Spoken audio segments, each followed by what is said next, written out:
Hi guys, welcome back to my channel. If you are new here, my name is Brittany. I read books, I review books, and I recommend books. And I am here with a brand new book review. So from the thumbnail, you could probably see we are reviewing Elizabeth Gilbert's All the Way to the River, Love, Loss, and Liberation.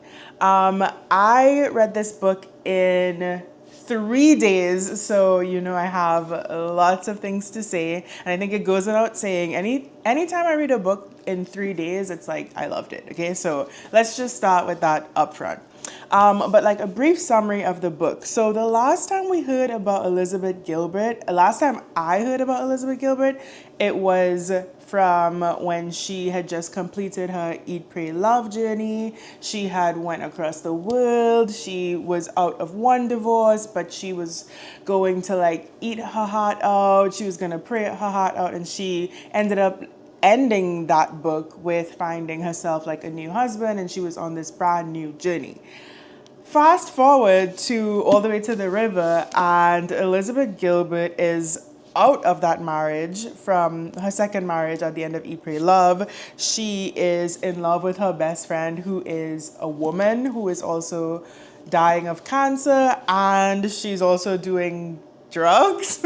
Like, what's going on here? I saw the book. I initially was the first time I saw it, I think it was on Oprah's like book club pick or something like that, and I was like, okay, whatever. I'm not like that interested. But then I heard it was from Elizabeth Gilbert, and I actually read Eat, Pray, Love. It's on my bookshelf right now, and so I enjoyed it. So I was like, let me just read the synopsis. Let me see what it's about. And then I was like, wait, how do you go from Eat, Pray, Love to this? So that's where we get to this, me reading the book.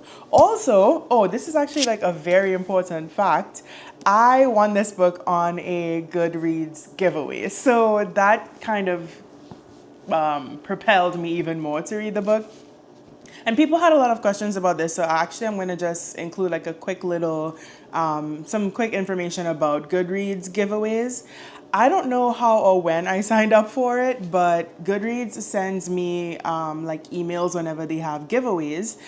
They'll be like, this book that's on your TBR, or it doesn't even have to be on your TBR, is up for a giveaway. Here's the link to enter, and then you just click enter. You choose your address. If you've done it multiple times, like your address is just saved on there, and then you just enter the giveaway. So this is the second book that I've won on Goodreads giveaway. The other word was Play a World by Adam Ross, which I haven't read yet. Thanks Goodreads for sending me this book for free. And if you did not know that Goodreads does giveaways, you should check them out. You also don't have to subscribe. There's a tab on the Goodreads app that is just specifically for giveaways. So if you have like some free time, you can just scroll through there and pick out and enter into whichever giveaways you want. And I wish you the best. Hopefully you're lucky. So anyway, yeah. So I just gave you the summary. I was so completely shocked that like the lady, like I said, that did Eat, Pray, Love is now on drugs, is out of her second marriage, in love with her best friend, and then on top of that, her best friend, who's a woman, is dying. How did we get here? So some basic themes in the book, and I want to give a disclaimer that the themes are literally so intense and so triggering and so jarring. I've read books that have given people like trigger warnings at the beginning before you even start the book. But I think maybe because the synopsis just tells you everything, that she didn't bother to like give much of a trigger warning. So just FYI, the book obviously talks about like love, the loves. She didn't really go into detail on like the loves that she like the past one. So like her first husband or her second husband, because she was like, she's still pretty like close friends with them. So she didn't want to like, put too much of their business out there. But it talks about like the love that she had for this new lady, her best friend, Rayya. It talks about divorce, talks heavily about like drug abuse and addiction, and not only like drug addiction, but this also the lady, she was like heavily on the like drug addiction portion, and when she talked about it, you get like her full story. But for Elizabeth, her addiction was more of like love and like sex addiction. So you get like lots of talk about addiction in the book. Some other big topics, of course, are like faith and Elizabeth dealing with like her faith while losing her best friend and also after losing her. This is not like a spoiler alert, like everybody knows, like the best friend passed away. It talks about death, of course. The person that passed away had cancer, loss, grieving the loss of like your best friend, your loved one, growing from that, and also like by the end it talks about like Elizabeth's healing and how she like moved on from that crazy time in her life.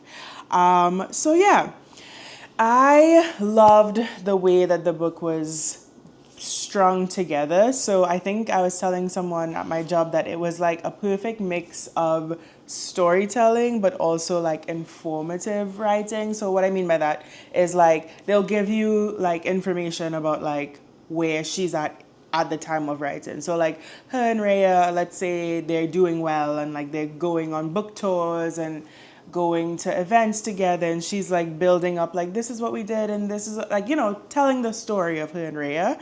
But then there'll be other chapters where she's also just like giving information. So she'd be like, an addiction is like blah blah blah, or what you might not know about addiction, or research has shown blah blah blah. So it's like a good mix of telling the story of her and Rayya, but also giving background information, which I feel like I've mentioned before that I love when I can like read a book and then it also like helps me to like learn something.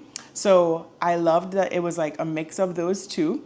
And then on top of that, there was also like journal entries. So like things that she would be like writing to like how she'd be writing out her prayers to God, or like what she thinks like God is writing back to her. And like I can probably show you a couple of those journal entries, which I thought gave the book like a really good twist. So right here you could see like this is what some of the journal entries looked like. It was in a different type of font. And then also the book had like actual pictures that she'd taken throughout her life and like drawings that look like this. And not all of the drawings are explained. Some of it is, so like you know like why this random like door or this random flower is here. Some of it is not, kind of hard to read, but it's not taken away from the book. It just gives it like another element that like really brings it all together. So who should read this book? Literally everyone. Everyone, anyone. If you're looking for a book to read, I think that this is like a good one. No, you do not need to read Eat, Pray, Love to understand the book. It's like its own story. And if there's anything from Eat, Pray, Love that was mentioned in the book, she kind of like explained it. So it's not like you're like, wait, what happened in Eat, Pray, Love? Am I missing something? If you want to get context, I think maybe you should read Eat, Pray, Love, because then you'd be like, how did we get here? But then she describes how they get there anyway. So you don't have to read Eat, Pray, Love. But literally everyone. I feel like this is the type of book that might also like, if you're in a reading slump and you are uninspired and you need something to read, this might be the one to do it for you. So yeah, the book made me feel feelings. I was hooked, like I said. I read it in 3 days. I had a long weekend. This was last weekend, or the weekend before by the time you see this review. And I just couldn't like put the book down. I did, but I was like, oh, I just gotta like get through and like find out what's happening next. And some of the chapters were a bit lengthy, but like the memoir is so good that you want to just power through and see what happens. I wanted to know what was happening with Rayya. I wanted to know how Liz was reacting, what she was gonna do next, all that good stuff. One of my favorite parts of the book though is, like I said, the journal entries that she was writing to God and the things that was like being downloaded into her brain, and she was writing down that she was thinking God was saying back to her. I didn't agree with like all of the parts that like represented the God that she was like praying to, but also I feel like the way that she was speaking to God and the way that God was speaking back to her kind of like aligns with the way that like the way that I believe God would speak to me. But it was also inspiring because it was very raw and real, and like I'm going through it, like, where are you? Like, like just real and raw language, and not the, like, like, Father God, like, like not being too pious, if that makes sense. And I think that that's good to know, because I feel like somebody might pick up this book just because they read Eat, Pray, Love, and they know of like Elizabeth Gilbert because she's like wildly popular, not even intending to like learn about God or like feel anything. But I feel like the way that it was written and the way that she was speaking to God and God was speaking back to her, like someone could have a connection with God by reading that, if that makes sense. I just felt like that for myself personally. And I don't know if that's what Elizabeth was trying to do, but you never know. You never know how it could work out. So overall, I recommend this book. I give this book 5 stars on Goodreads. I think it was like, it just came at like a perfect time. I feel like it's like sweeping everyone knows Elizabeth Gilbert, so they're like, wait, how did we get here? Let's read this, let's find out the story. I'm not gonna give like too much of the story, because I think you should just read it for yourself and really see how much in the trenches her and Rayya were, while they were going through this like period of like I want to say like 20 years. They weren't dating for the all of it. Like they were just like best friends and just like live like depending on each other a lot. That's another like topic that's brought up a lot in the book, codependency. So I really loved the book. However, there are people that actually cannot stand this book, which was so surprising to me, because I'm like, wait, this book was so good. So if you look on Goodreads, you'll see like people, or wherever else you like see reviews, people are giving it either like 5 stars or they're giving it like 1 star. And I'm just like, wait, why is it so polarizing? And the two things that people are like bringing up, which is just like, I guess, a little bit of a spoiler. In the book, there's a certain point in time where Lizzie, she has many different names, like Lizzie, Liz, Elizabeth.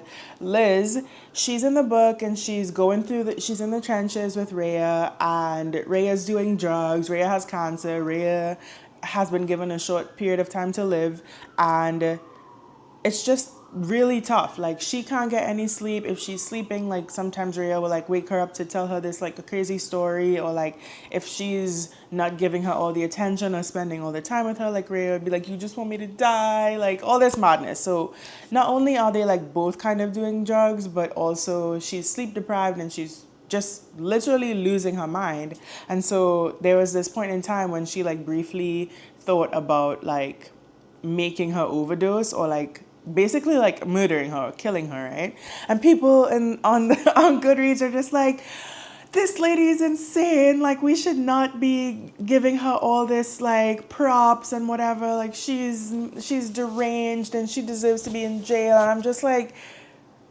y'all need to chill. Like I feel like the way that she described it, obviously, I mean, it is kind of like a little bit insane, but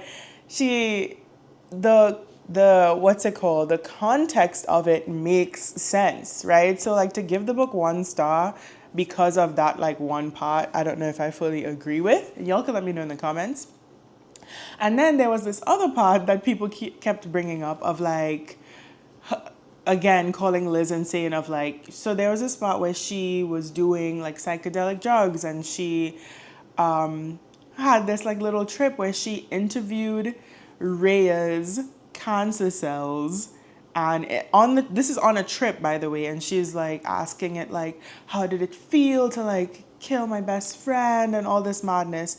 And people on Goodreads again are like, I knew that this book was ridiculous, I knew this book was trash, when she interviewed the cancer cells. And I'm like, maybe like, do people not know, like if you're, I mean, obviously I am just knowing based on being well read, but like if it's a trip, like obviously crazy things are going to be happening. So like, I don't know, to write the book off because of that and to say like she's crazy and deranged, I don't know.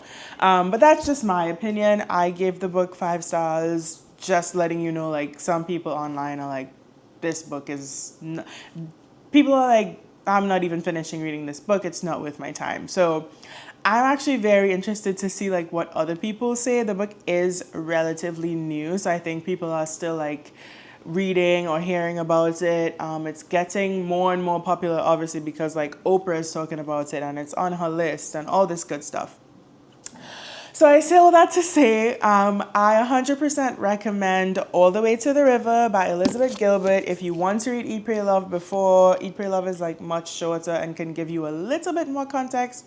It's not necessary. If you see this book at your bookstore, I highly recommend picking this one up. I hope that it's as entertaining and interesting to you as it was to me. If you've read it before, I want to hear what people think. I'm sure people are going to be like hated it, or people might say loved it. But that's it for me. If you enjoyed this book review, please give this video a like and subscribe to help with, the algorithm and putting my face in this video where it needs to be. Leave me a comment or share this video with someone that you know is into reading or trying to get back into reading. And I will see you guys in the next video. Bye.